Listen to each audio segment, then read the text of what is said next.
আজ আমি আপনাকে একটা কাহিনী শোনাবো। একটা খাড়াই উঁচু পাহাড় ছিল, যা বেয়ে ওঠা প্রায় অসম্ভব কাজ ছিল। এবার একদিন কয়েকটা ব্যাঙ এলো আর তা বেয়ে উঠতে শুরু করলো। আস্তে আস্তে প্রত্যেকটা ব্যাঙ মিলে লাফিয়ে লাফিয়ে ওপরে ওঠার চেষ্টা করছিল। নিচে কিছু পশু দাঁড়িয়েছিল যারা বলছিল, এটা তো অসম্ভব ব্যাপার, এই ব্যাঙগুলো উঠতেই পারবে না, সকলে পড়ে যাবে। আর তারপর ধীরে ধীরে সমস্ত ব্যাঙ নিচে পড়তে থাকলো। শেষ পর্যন্ত একটাই ব্যাঙ ছিল যে শিখরে পৌঁছতে পারল। জানেন সে কেন পারল? কারণ সেই ব্যাঙ বধির ছিল। সে কারোর কথা শোনেনি, ও স্থির করেছিল শিখরে পৌঁছতে হবে আর পৌঁছে গেল। এবার এটা কিন্তু আমাদের জন্য অত্যন্ত গুরুত্বপূর্ণ শিক্ষা।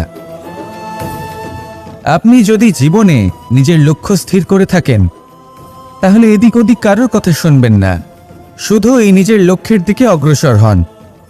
কারণ সাফল্য আপনার প্রচেষ্টার দ্বারাই আপনি পেতে পারেন, অন্যের কথা দ্বারা নয়। তাহলে চেষ্টা করতে থাকুন আর নিজের লক্ষ্য প্রাপ্ত করুন। আর আমার সাথে ভালোবেসে বলুন, রাধা রাধা। জীবনে এমন অনেক মানুষ আপনি দেখে থাকবেন যারা শুধু অভিযোগ নিয়ে বসে থাকেন যে জীবনে তাই হয়ে চলেছে যা এতদিন হয়ে আসছিল। শুধুমাত্র দুবেলার অন্ন সংস্থান হচ্ছে ব্যাস। আমাদের জীবন আমাদের তাই দিয়ে চলেছে যা এতদিন দিয়ে এসেছে। চিন্তিত থাকেন যে তাদের রোজগার বৃদ্ধি পাচ্ছে না কেন, চিন্তিত থাকেন যে তাদের সমৃদ্ধি বৃদ্ধি পাচ্ছে না কেন। আর যখন এমন হয় না, তখন দোষ দেন নিজের ভাগ্যকে বা অন্য কোনো ব্যক্তিকে দায়ী করেন।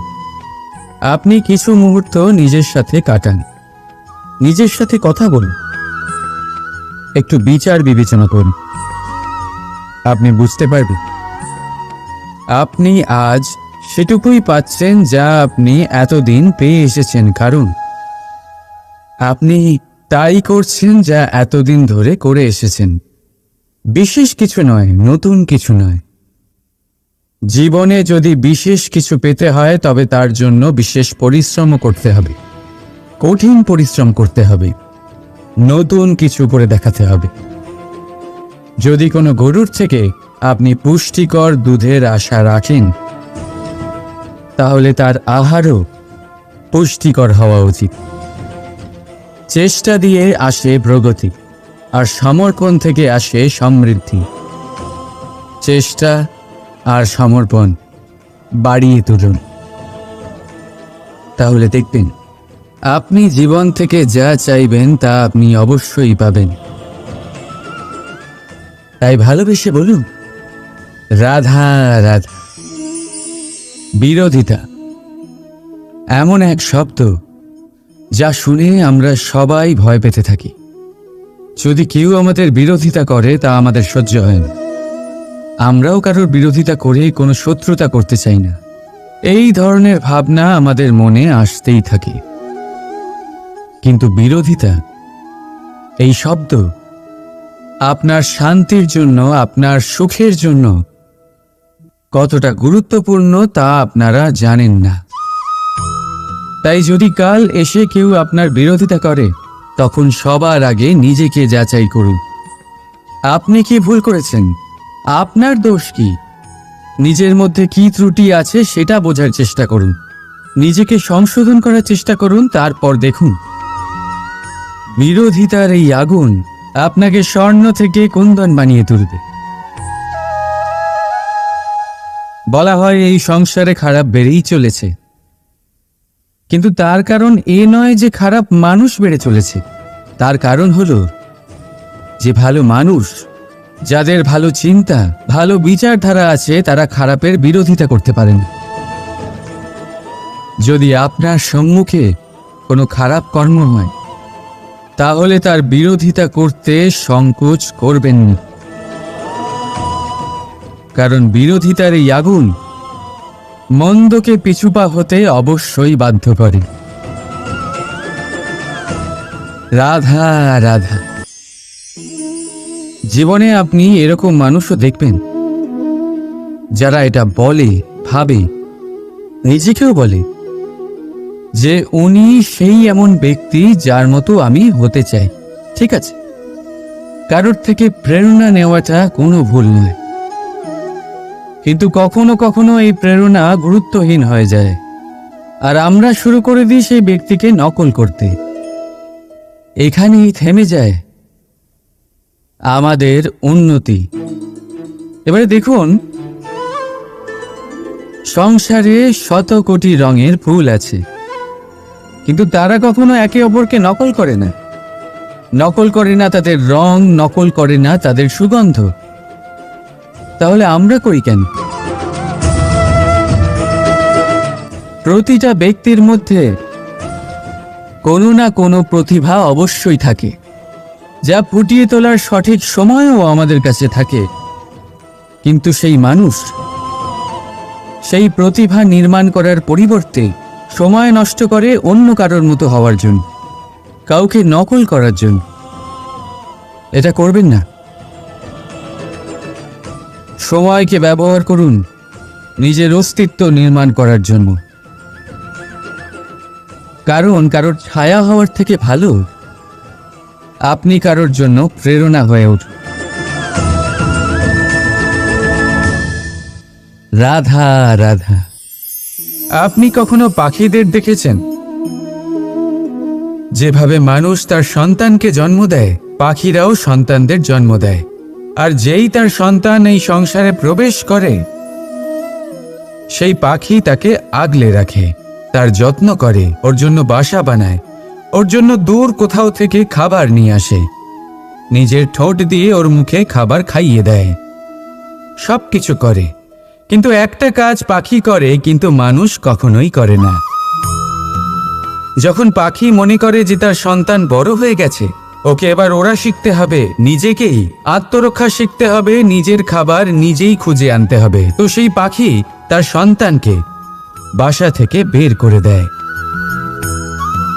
তারপর সেই পাখির সন্তান নিজে উড়তে শেখে, আত্মরক্ষা করতে শেখে এবং আস্তে আস্তে সে আত্মনির্ভর হয়ে ওঠে।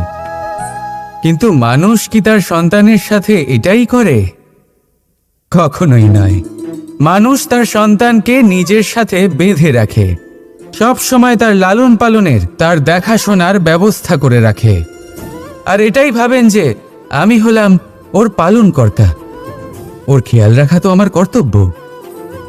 কিন্তু না, এই কাজ করতে করতে উনি আস্তে আস্তে নিজেরই সন্তানের শত্রু হয়ে ওঠেন, তার বিকাশের শত্রু হয়ে ওঠেন।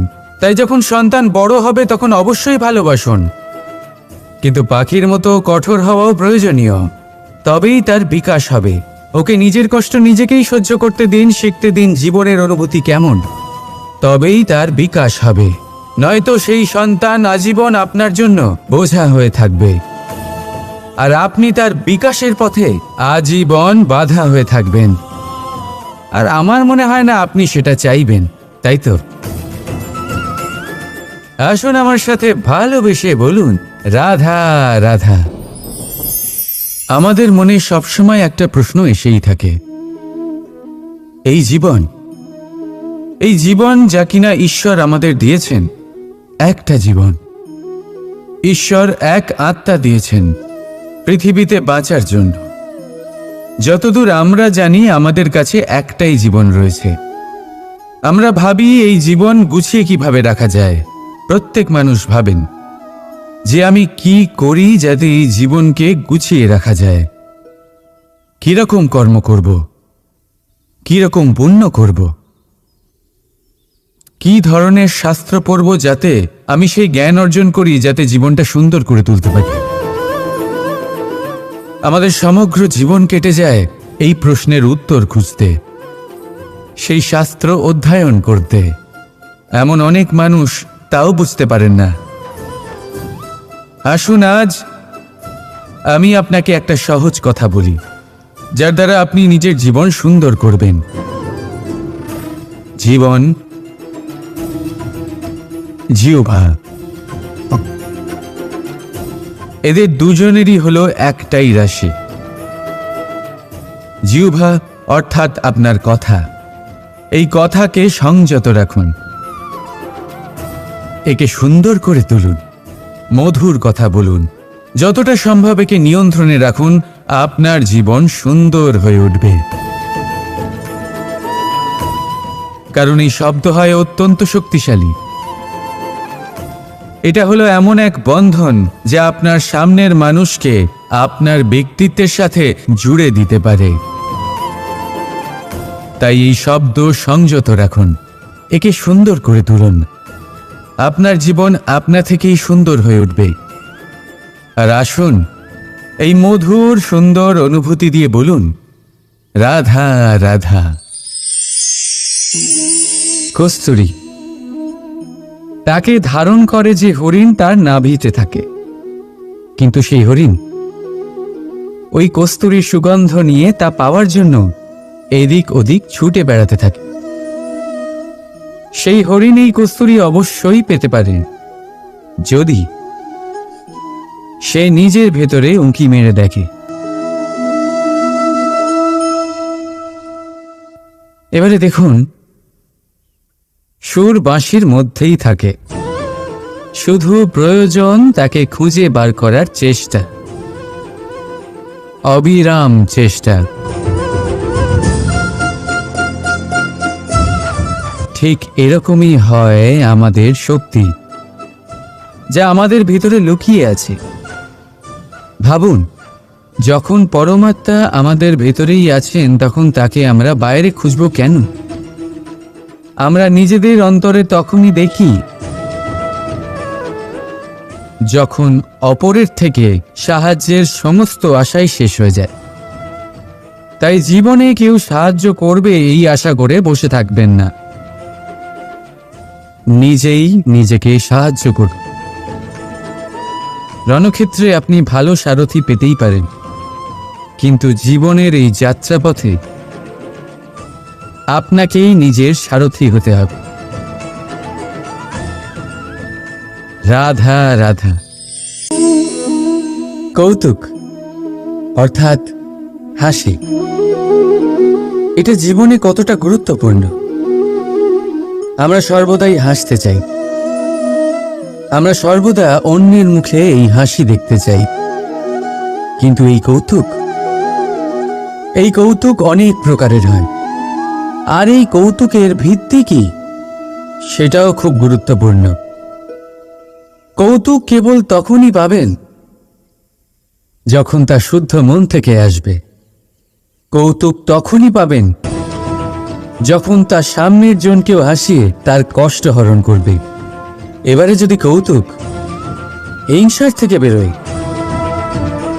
তখন তা কটাক্ষ হয়ে যায়, সামনের মানুষের মনে আঘাত করে। তারপরে সে তৈরি থাকে যে কখন আপনার ওপরে আবার প্রহার করতে পারবে। তাই যদি হাস্য কাউকে ছোট করার জন্য হয়, তা হাস্য নয়, উপহাস হয়ে যায়। আর তা সামনের জনকে আনন্দ নয়, শুধু অপমান দেবে। আর অপমানিত ব্যক্তির মন তিক্ত হয়ে থাকে। তাই মনে রাখবেন যে এই কৌতুক যেন কৌতুকই থাকে, তা উপহাস বা কটাক্ষ না হয়ে যায়। রাধা রাধা। মানুষ এই শব্দের সূচনা হয় মন থেকে, আর সেই জন্যই হয়তো আমাদের এই মন এতটা গুরুত্বপূর্ণ। এবারে দেখুন না, আমাদের মনই সবকিছু চালনা করে। মনই সেই যে কল্পনা করে, মনই সেই যা কল্পনাকে বাস্তবে পরিণত করার জন্য পরিশ্রম করতে আমাদের প্রেরণা যোগায়। মনই সেই যা লোভের জালে জড়িয়ে পড়ে। মনই সেই যা অভিমানের পর্দা দিয়ে ঢেকে যায়। আর এই মনই সেই যা আপনাকে বিনাশের দিকে টেনে নিয়ে যেতে পারে। কিন্তু যদি তা পরোপকার করার ইন্ধন পায়, তাহলে এমন কোনো মহান কাজ নেই যা আপনি করতে পারবেন না। কিন্তু এই মন কি? এটা বোঝানো যায় দুটো শব্দের মাধ্যমে, দুটো সহজ শব্দ। প্রথম, একজন কুশল সেবক। দ্বিতীয়, একজন সংকটপ্রবণ মালিক। যদি আপনার এই মন আপনার নিয়ন্ত্রণে থাকে, তাহলে সে হলো আপনার সেবক। তাই আপনার অস্তিত্ব আছে। কিন্তু যদি আপনার মন আপনার কর্মের ওপরে নিয়ন্ত্রণ করে, তাহলে এই মন আপনার মালিক, আর তখন আপনার বিনাশ নিশ্চিত। তাই নিজের এই মনকে নিয়ন্ত্রণে রাখুন, কিন্তু ভালোবেসে। আসুন আমার সাথে আনন্দে বলুন, রাধা রাধা। এই সূচ দেখতে পাচ্ছেন আপনি? এটা শুদ্ধ লোহা দিয়ে তৈরি। বস্ত্র সেলাই করার কাজে লাগে, অস্ত্রোপচারে কাজে লাগে। কিন্তু আপনি কি কখনো ভেবে দেখেছেন এই সূচ কিভাবে তৈরি হয়? লোহার এক বড় অংশকে পিটিয়ে পিটিয়ে টেনে টেনে তাকে পাতলা বানানো হয়। এরপরেই আমরা পেয়ে থাকি সুচ। ভাবুন, যদি লোহার টুকরোতে অনর্গল প্রহার করার ফলে একটা লোহার টুকরো সূচে পরিণত হয়, তাহলে আমাদের জীবনে অনর্গল চেষ্টা করার ফলে জীবনের সমস্ত অংশকে আমরা কত প্রভাবশালী কাজে পরিণত করতে পারি।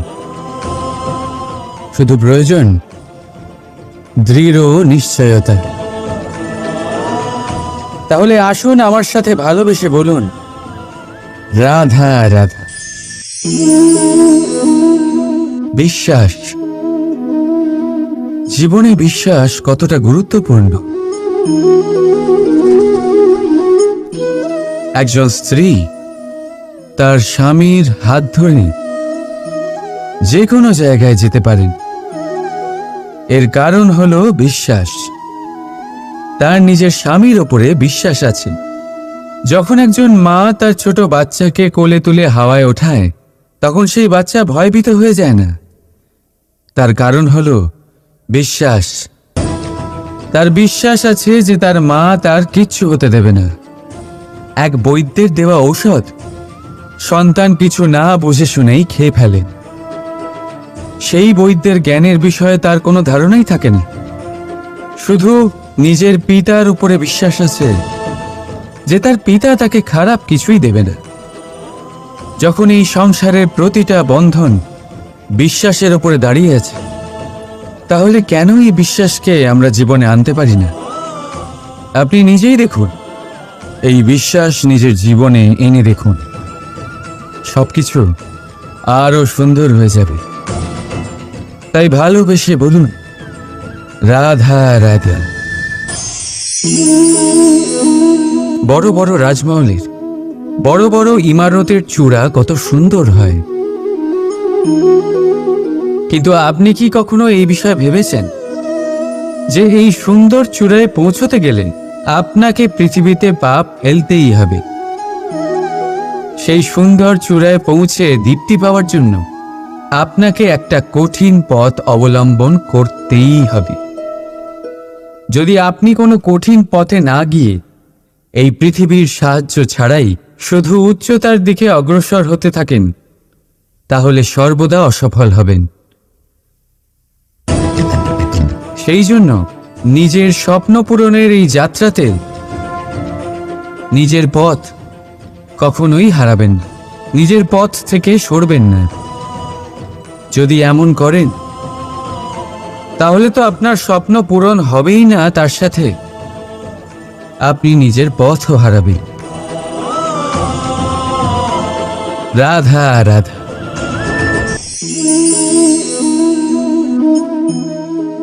বলুন, কি দেখতে পাচ্ছেন আপনি? আমার হাতের এই সাদা বস্ত্র, নাকি এতে লেগে থাকা এই কালো দাগ?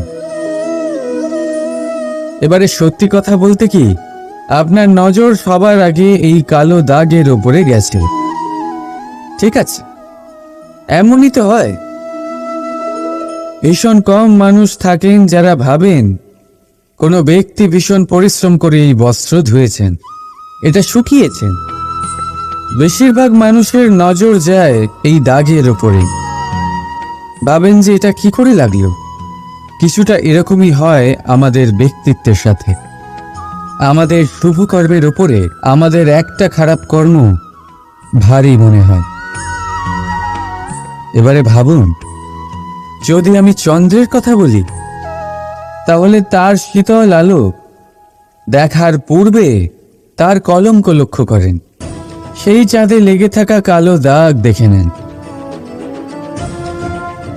সেই জন্যই বিশেষ করে যারা শুধুমাত্র শুভ চিন্তা করেন আর উপকারী কর্ম যারা করেন, তাদের আমি বলবো সাবধানে থাকবেন। কারণ আপনার একটা খারাপ কর্ম চিরকালের জন্য উদাহরণ হয়ে দাঁড়াতো। রাধা রাধা। আমি একটা এমন শব্দ যার অনেকগুলি মানে হয়, যার আসল অর্থ হল অহং। যদি আপনি কথা বলেন সৃষ্টির নির্মাণ নিয়ে, তাহলে আমি ব্রহ্মদেব হয়ে সৃষ্টির নির্মাণ করবে। যদি আপনি কথা বলেন প্রলয়ের, তাহলে সেই আমি মহাদেব হয়ে বিনাশ করবে। এই আমি সঙ্গতিপূর্ণ, কিন্তু শুধু ততক্ষণ যতক্ষণ আপনি এটা সবার সাথে ভাগ করছেন। কিন্তু আমরা বহুবার এর মানে বুঝতে পারি না। এই অহংকে সীমিত করে দিই একটা ব্যক্তি অবধি, শুধু নিজে। আর তখনই জেগে ওঠে অহংকার, যাতে প্রাধান্য পায় শুধুমাত্র আমি, আমরা নয়। আর একজন ব্যক্তি একা না উৎপাদন করতে পারে আর না করতে পারে সৃজন। এবারে দেখুন, বৃষ্টির এক ফোঁটা, তারও অস্তিত্ব আছে, কিন্তু তা ধরিত্রীতে পড়লেই সমাপ্ত হয়ে যায়। কিন্তু যখন ফোঁটাগুলি একসাথে পড়ে, তখন শুরু হয় বর্ষা, আর তখনই তৈরি হয় ধারা। রাধা রাধা। আপনি কখনো জাঁতাকল দেখেছেন? তাতে গম পেশা হয়। গমকে এমনভাবে পেশা হয় যাতে আমরা তা খেতে পারি, জীবিত থাকতে পারি। আর যদি আপনি মন দিয়ে দেখেন, তাহলে কলের নিচের অংশ কখনো ঘোরে না, শুধুমাত্র ওপরের অংশই ঘোরে। আর তবেই তা গম পিষতে পারে, আর তবেই রুটি তৈরি হতে পারে। কিন্তু ভেবে দেখুন, যদি কলের দুটো অংশই ঘুরতে থাকে, তাহলে কি হবে? তা গম পেশার বদলে একে অপরকে পিষে নিজেদের অস্তিত্ব শেষ করে দেবে। তাই জীবনে কোনো কাজ যখন মন আর মস্তিষ্ক মিশিয়ে করা হয়, তখনই তা সম্পন্ন হয়। কিন্তু যখন বিষয় হলো ভক্তির, তখন মস্তিষ্কের যুক্তির মৌন থাকা প্রয়োজন। আর যখন বিষয় হলো কর্ম আর ন্যায়, তখন মনের আবেগের মৌন থাকা প্রয়োজন। তাই মন আর মস্তিষ্কের এই সম্মিলনে সতর্ক থাকবেন। একসাথে অবশ্যই চলবে, কিন্তু একে অপরের বাধা যেন না হয়ে দাঁড়ায়। রাধা রাধা। আজ আমি আপনাকে একটা কাহিনী শোনাবো। একটা খাড়াই উঁচু পাহাড় ছিল, যা বেয়ে ওঠা প্রায় অসম্ভব কাজ ছিল। এবার একদিন কয়েকটা ব্যাঙ এলো আর তা বেয়ে উঠতে শুরু করলো। আস্তে আস্তে প্রত্যেকটা ব্যাঙ মিলে লাফিয়ে লাফিয়ে ওপরে ওঠার চেষ্টা করছিল। নিচে কিছু পশু দাঁড়িয়েছিল, যারা বলছিল এটা তো অসম্ভব ব্যাপার, এই ব্যাঙগুলো উঠতেই পারবে না, সকলে পড়ে যাবে। আর তারপর ধীরে ধীরে সমস্ত ব্যাঙ নিচে পড়তে থাকলো। শেষ পর্যন্ত একটাই ব্যাঙ ছিল যে শিখরে পৌঁছতে পারল। জানেন সে কেন পারল? কারণ সেই ব্যাঙ বধির ছিল। সে কারোর কথা শোনেনি, ও স্থির করেছিল শিখরে পৌঁছতে হবে, আর পৌঁছে গেল। এবার এটা কিন্তু আমাদের জন্য অত্যন্ত গুরুত্বপূর্ণ শিক্ষা।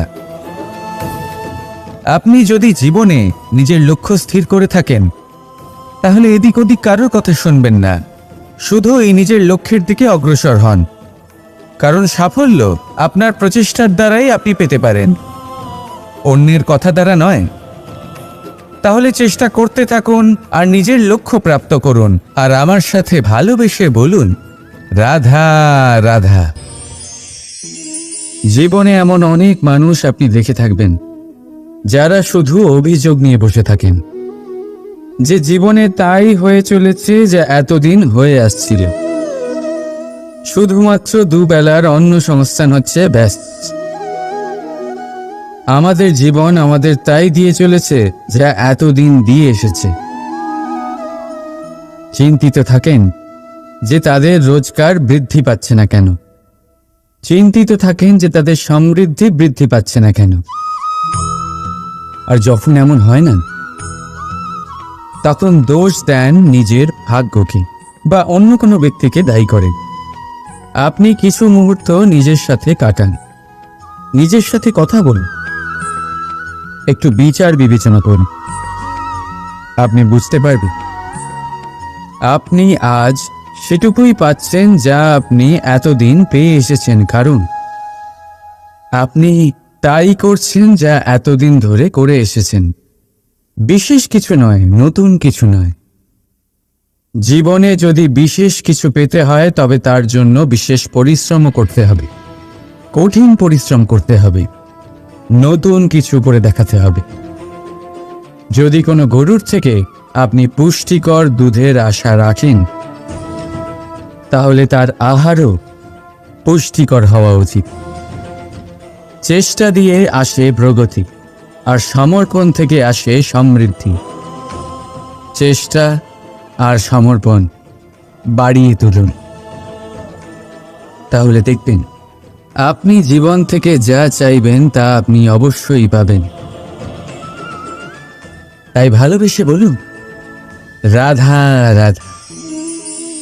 বিরোধিতা এমন এক শব্দ যা শুনে আমরা সবাই ভয় পেতে থাকি। যদি কেউ আমাদের বিরোধিতা করে তা আমাদের সহ্য হয় না। আমরাও কারোর বিরোধিতা করে কোনো শত্রুতা করতে চাই না। এই ধরনের ভাবনা আমাদের মনে আসতেই থাকে। কিন্তু বিরোধিতা, এই শব্দ আপনার শান্তির জন্য, আপনার সুখের জন্য কতটা গুরুত্বপূর্ণ তা আপনারা জানেন না। তাই যদি কাল এসে কেউ আপনার বিরোধিতা করে, তখন সবার আগে নিজেকে যাচাই করুন। আপনি কি ভুল করেছেন? আপনার দোষ কি? নিজের মধ্যে কি ত্রুটি আছে সেটা বোঝার চেষ্টা করুন, নিজেকে সংশোধন করার চেষ্টা করুন। তারপর দেখুন বিরোধিতার এই আগুন আপনাকে স্বর্ণ থেকে কুন্দন বানিয়ে তুলবে। বলা হয় এই সংসারে খারাপ বেড়েই চলেছে, কিন্তু তার কারণ এ নয় যে খারাপ মানুষ বেড়ে চলেছে। তার কারণ হলো যে ভালো মানুষ, যাদের ভালো চিন্তা, ভালো বিচারধারা আছে, তারা খারাপের বিরোধিতা করতে পারে না। যদি আপনার সম্মুখে কোনো খারাপ কর্ম হয়, তাহলে তার বিরোধিতা করতে সংকোচ করবেন না, কারণ বিরোধিতার এই আগুন মন্দকে পিছুপা হতে অবশ্যই বাধ্য করে। রাধা রাধা। জীবনে আপনি এরকম মানুষও দেখবেন যারা এটা বলে, ভাবে, নিজেকেও বলে যে উনি সেই এমন ব্যক্তি যার মতো আমি হতে চাই। ঠিক আছে, কারোর থেকে প্রেরণা নেওয়াটা কোনো ভুল নয়, কিন্তু কখনো কখনো এই প্রেরণা গুরুত্বহীন হয়ে যায় আর আমরা শুরু করে দিই সেই ব্যক্তিকে নকল করতে। এখানেই থেমে যায় আমাদের উন্নতি। এবারে দেখুন, সংসারে শত কোটি রঙের ফুল আছে, কিন্তু তারা কখনো একে অপরকে নকল করে না। নকল করে না তাদের রং, নকল করে না তাদের সুগন্ধ। তাহলে আমরা করি কেন? প্রতিটা ব্যক্তির মধ্যে কোনো না কোনো প্রতিভা অবশ্যই থাকে, যা ফুটিয়ে তোলার সঠিক সময়ও আমাদের কাছে থাকে। কিন্তু সেই মানুষ সেই প্রতিভা নির্মাণ করার পরিবর্তে সময় নষ্ট করে অন্য কারোর মতো হওয়ার জন্য, কাউকে নকল করার জন্য। এটা করবেন না। সময়কে ব্যবহার করুন নিজের অস্তিত্ব নির্মাণ করার জন্য। কারণ কারোর ছায়া হওয়ার থেকে ভালো আপনি কারোর জন্য প্রেরণা হয়ে উঠুন। রাধা রাধা। আপনি কখনো পাখিদের দেখেছেন? যেভাবে মানুষ তার সন্তানকে জন্ম দেয়, পাখিরাও সন্তানদের জন্ম দেয়। আর যেই তার সন্তান এই সংসারে প্রবেশ করে, সেই পাখি তাকে আগলে রাখে, তার যত্ন করে, ওর জন্য বাসা বানায়, ওর জন্য দূর কোথাও থেকে খাবার নিয়ে আসে, নিজের ঠোঁট দিয়ে ওর মুখে খাবার খাইয়ে দেয়, সব কিছু করে। কিন্তু একটা কাজ পাখি করে, কিন্তু মানুষ কখনোই করে না। যখন পাখি মনে করে যে তার সন্তান বড় হয়ে গেছে, ওকে এবার ওরা শিখতে হবে, নিজেকেই আত্মরক্ষা শিখতে হবে, নিজের খাবার নিজেই খুঁজে আনতে হবে, তো সেই পাখি তার সন্তানকে বাসা থেকে বের করে দেয়। তারপর সেই পাখির সন্তান নিজে উড়তে শেখে, আত্মরক্ষা করতে শেখে এবং আস্তে আস্তে সে আত্মনির্ভর হয়ে ওঠে। কিন্তু মানুষ কি তার সন্তানের সাথে এটাই করে? কখনোই নয়। মানুষ তার সন্তানকে নিজের সাথে বেঁধে রাখে, সব সময় তার লালন পালনের, তার দেখাশোনার ব্যবস্থা করে রাখে। আর এটাই ভাবেন যে আমি হলাম ওর পালনকর্তা, ওর খেয়াল রাখা তো আমার কর্তব্য। কিন্তু না, এই কাজ করতে করতে উনি আস্তে আস্তে নিজেরই সন্তানের শত্রু হয়ে ওঠেন, তার বিকাশের শত্রু হয়ে ওঠেন। তাই যখন সন্তান বড় হবে তখন অবশ্যই ভালোবাসুন, কিন্তু পাখির মতো কঠোর হওয়াও প্রয়োজনীয়। তবেই তার বিকাশ হবে। ওকে নিজের কষ্ট নিজেকেই সহ্য করতে দিন, শিখতে দিন জীবনের অনুভূতি কেমন, তবেই তার বিকাশ হবে। নয়তো সেই সন্তান আজীবন আপনার জন্য বোঝা হয়ে থাকবে, আর আপনি তার বিকাশের পথে আজীবন বাধা হয়ে থাকবেন। আর আমার মনে হয় না আপনি সেটা চাইবেন, তাই তো? আসুন আমার সাথে ভালোবেসে বলুন রাধা রাধা। আমাদের মনে সবসময় একটা প্রশ্ন এসেই থাকে, এই জীবন যা কিনা ঈশ্বর আমাদের দিয়েছেন, একটা জীবন। ঈশ্বর এক আত্মা দিয়েছেন পৃথিবীতে বাঁচার জন্য। যতদূর আমরা জানি আমাদের কাছে একটাই জীবন রয়েছে। আমরা ভাবি এই জীবন গুছিয়ে কিভাবে রাখা যায়। প্রত্যেক মানুষ ভাবেন যে আমি কি করি যাতে এই জীবনকে গুছিয়ে রাখা যায়, কিরকম কর্ম করব, কিরকম পুণ্য করব, কি ধরনের শাস্ত্র পড়ব যাতে আমি সেই জ্ঞান অর্জন করি, যাতে জীবনটা সুন্দর করে তুলতে পারি। আমাদের সমগ্র জীবন কেটে যায় এই প্রশ্নের উত্তর খুঁজতে, সেই শাস্ত্র অধ্যয়ন করতে। এমন অনেক মানুষ তাও বুঝতে পারেন না। আসুন আজ আমি আপনাকে একটা সহজ কথা বলি, যার দ্বারা আপনি নিজের জীবন সুন্দর করবেন। জীবন, জিহ্বা, এদের দুজনেরই হলো একটাই রাশি। জিহ্বা অর্থাৎ আপনার কথা। এই কথাকে সংযত রাখুন, একে সুন্দর করে তুলুন, মধুর কথা বলুন। যতটা সম্ভব একে নিয়ন্ত্রণে রাখুন, আপনার জীবন সুন্দর হয়ে উঠবে। কারণ এই শব্দ হয় অত্যন্ত শক্তিশালী। এটা হলো এমন এক বন্ধন যা আপনার সামনের মানুষকে আপনার ব্যক্তিত্বের সাথে জুড়ে দিতে পারে। তাই এই শব্দ সংযত রাখুন, একে সুন্দর করে তুলুন। আপনার জীবন আপনা থেকেই সুন্দর হয়ে উঠবে। আর আসুন এই মধুর সুন্দর অনুভূতি দিয়ে বলুন রাধা রাধা। কস্তুরী তাকে ধারণ করে যে হরিণ তার নাভিতে থাকে, কিন্তু সেই হরিণ ওই কস্তুরীর সুগন্ধ নিয়ে তা পাওয়ার জন্য এদিক ওদিক ছুটে বেড়াতে থাকে। সেই হরিণ এই কস্তুরী অবশ্যই পেতে পারে যদি সে নিজের ভেতরে উঁকি মেরে দেখে। এবারে দেখুন, সুর বাঁশির মধ্যেই থাকে, শুধু প্রয়োজন তাকে খুঁজে বার করার চেষ্টা, অবিরাম চেষ্টা।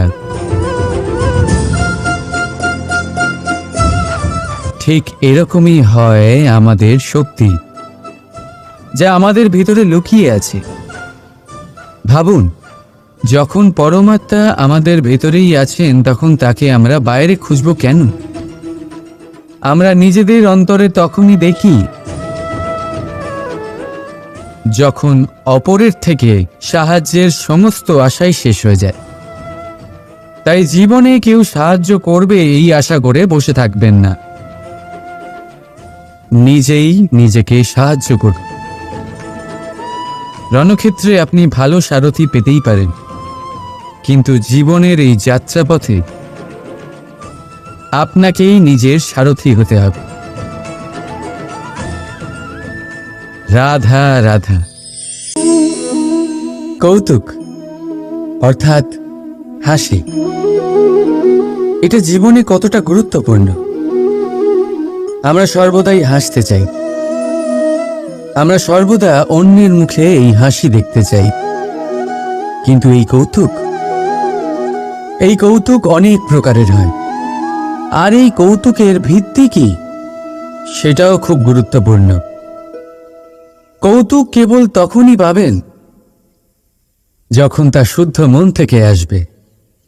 কৌতুক তখনই পাবেন যখন তা সামনের জনকেও হাসিয়ে তার কষ্ট হরণ করবে।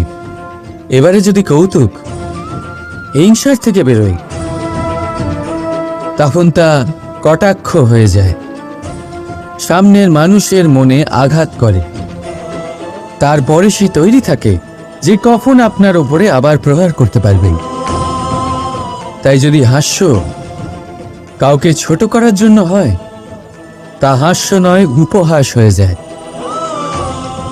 আর তা সামনের জনকে আনন্দ নয়, শুধু অপমান দেবে। আর অপমানিত ব্যক্তির মন তিক্ত হয়ে থাকে। তাই মনে রাখবেন যে এই কৌতুক যেন কৌতুকই থাকে, তা উপহাস বা কটাক্ষ না হয়ে যায়। রাধা রাধা। মানুষ এই শব্দের সূচনা হয় মন থেকে, আর সেই জন্যই হয়তো আমাদের এই মন এতটা গুরুত্বপূর্ণ। এবারে দেখুন না, আমাদের মনই সবকিছু চালনা করে। মনই সেই যে কল্পনা করে, মনই সেই যা কল্পনাকে বাস্তবে পরিণত করার জন্য পরিশ্রম করতে আমাদের প্রেরণা যোগায়। মনই সেই যা লোভের জালে জড়িয়ে পড়ে। মনই সেই যা অভিমানের পর্দা দিয়ে ঢেকে যায়। আর এই মনই সেই যা আপনাকে বিনাশের দিকে টেনে নিয়ে যেতে পারে। কিন্তু যদি তা পরোপকার করার ইন্ধন পায়, তাহলে এমন কোনো মহান কাজ নেই যা আপনি করতে পারবেন না। কিন্তু এই মন কি? এটা বোঝানো যায় দুটো শব্দের মাধ্যমে, দুটো সহজ শব্দ। প্রথম, একজন কুশল সেবক। দ্বিতীয়, একজন সংকটপ্রবণ মালিক। যদি আপনার এই মন আপনার নিয়ন্ত্রণে থাকে, তাহলে সে হলো আপনার সেবক। তাই আপনার অস্তিত্ব আছে। কিন্তু যদি আপনার মন আপনার কর্মের উপরে নিয়ন্ত্রণ করে, তাহলে এই মন আপনার মালিক, আর তখন আপনার বিনাশ নিশ্চিত। তাই নিজের এই মনকে নিয়ন্ত্রণে রাখুন, কিন্তু ভালোবেসে। আসুন আমার সাথে আনন্দে বলুন, রাধা রাধা।